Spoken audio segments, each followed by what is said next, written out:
Alright, hi everyone, I'm Jane. I'm a top 32 at YCS Montreal playing Madolche for Genesys format. Quick shout outs to my friend Zachy for loaning me some cards for Modern, my friend Ben for helping with the knowledge for the deck, and also a big shout out to Green for helping me. Like, there's no one else who's so bad at Madolche where I could just ignore every opinion he has and do the exact opposite, and it just makes my deck and my play so much better every time. So big shout out to him. I could not have done it without him.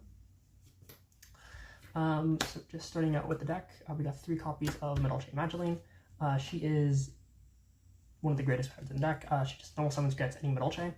Being able to tutor any Madolche is really strong when you have so many like Furnace Elves and like 7 Tachyon and such.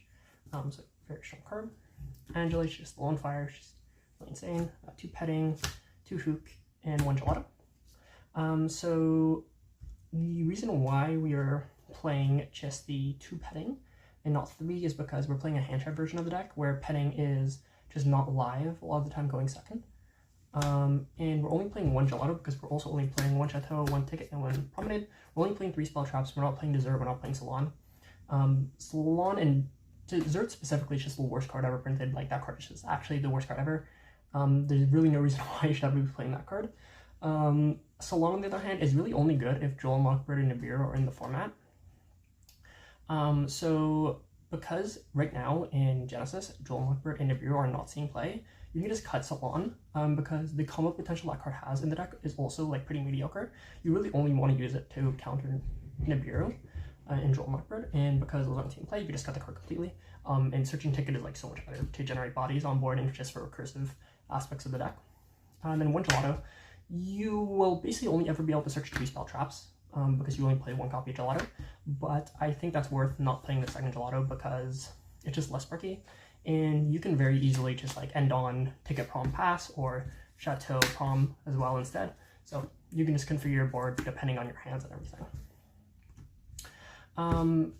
I would not change anything for the main deck. I would consider playing Pudding Sauce in the side as a one-of, just so that you can set it in going second. The reason why is because the damage to pop effect is actually just really strong.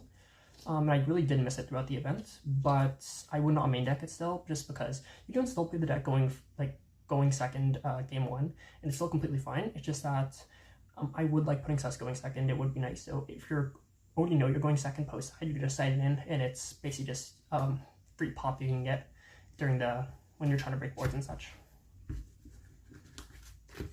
Right.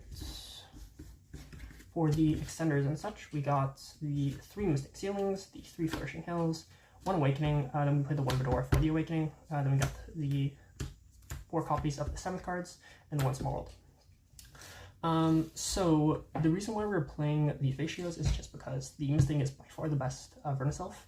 The 2 Flourishing Hills are fine. They're completely fine to open. It's just kind of, it's just nowhere near the same quality as Mystic Ceilings. And then you have the 1 Awakening. It was fine for me in the event with the Medora. So like Medora was very mediocre for me.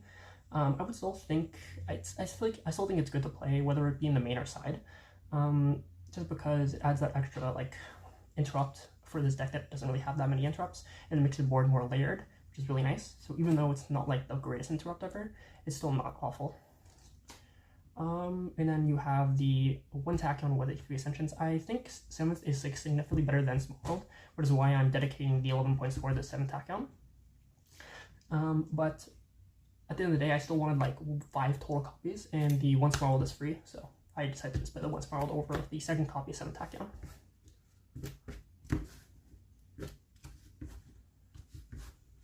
And then for the hand traps, we're playing 3 Orange Lights, 3 copies of Effect Failure, 2 DD Crows, 2 Ogre, 1 Warner. We're playing 3 Dominus Purge, and 2 Forbidden Chalice. So overall, I would say most of these hand traps were pretty good overall. They were like decent. I would say specifically the DD Crows and the Chalice is very much underperformed for the event. The rest of these were all like very solid. Like, these are all just like very good cards.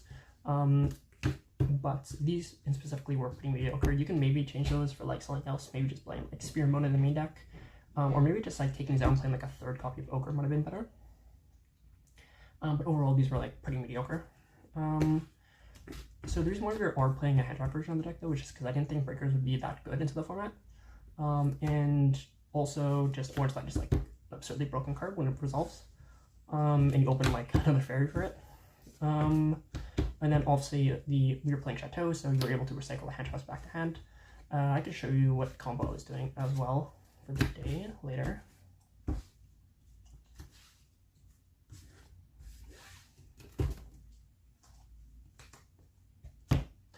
And then for the side deck, we're playing 3 copies of Artifact Lancia for the Invoked matchup. We're playing 3 Sphere Mode with the Winged Dragon of Ra. I honestly did not summon Sphere Mode a single time the whole day, so do not ask if I summoned Ra. Do not even summon the Sphere Mode. One Kaiju, this won me like 2 games. It's a very strong card. You search this with the 7 Tachyon as well. 2 Cosmic Cyclones. You can also search the Lancia with the 7 Tachyon. So 2 Cosmic, 2 Twin, and then 3 Debunk. So Debunk, just thought would be like a really good card going first, like spread throughout like almost like every deck, all like the top decks. Twin Twisters and the Cosmic were pretty mediocre for me the entire event. Sphere Mode, I never got to summon it because every time I opened it, my opponent just like either bricked or like they died to 1 hand trap. So the Sphere Modes were just dead in my hand the entire time. But they're still completely fine because they are monsters. So I just always use them for discard fodder for the Vernis Elves. The Wing Kaiju was crazy. Search was on Tachyon.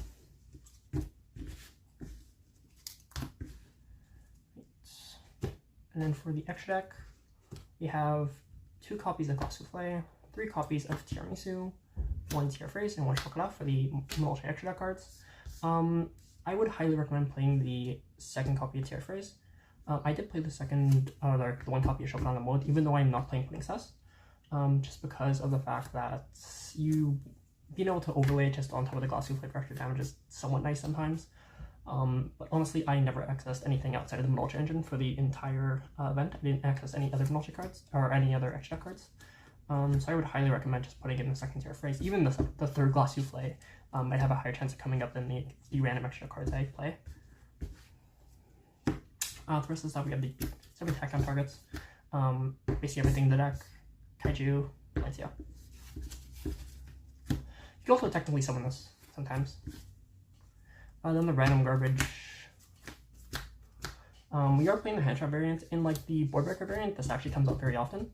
Same thing as Diamond Direwolf, but in this variant, these basically never come up. I never summoned any of these.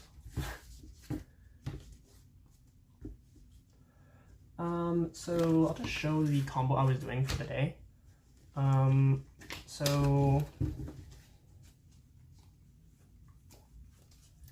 let's say you opened up Madolche Madolche. So you go normal Madolche. Madolche gets you Petting Sister, Petting Effect, Special, Petting Effect on field, summon Angeli. And you go Angeli Effect, Tribute, summoning out Madolche Hook Kick Effect, target Angeli, summon out the Gelato. Gelato Green gets you Ticket. Then you activate Ticket, and you everything. Wow, you lose really hard to Nib here. And you are completely correct. You do lose really hard to Nib here. And also you lose really hard to draw on this build, but whatever. But it really does not matter because of the fact that these cards aren't in the format. I think like 1 whole person in the venue might have been on Droll, or like on Droll and like Nib in the entire event. Like no one was playing those cards. So now you can just overlay 2 monsters for the Glass Souffle. And then you can go Glass Effect, target itself. 2nd effect, the Shovel back the Gelato. Ticket effect, special back Gelato. Gelato now gets you the Promenade. Now you can overlay these 2 for TR1. And then followed by Tiramisu 2. So this is like the 1 card matching combo that gets you basically all your interrupts. You can slightly configure your combos differently if you open like Vernis Elves, where you can add Chateau instead of getting the Ticket. I only really go for that line if you have like hand traps in hand, like Veiler or Kitty Crow or something, or like Orange Light, where you can like recycle them back to hand and have like a lot of value off that. But otherwise, it's usually not worth the risk.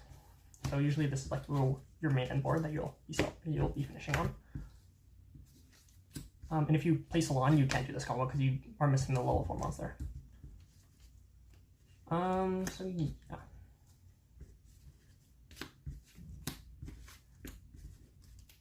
I don't think I would change anything outside of the cards I mentioned with the Pudding Sass maybe being in the side deck.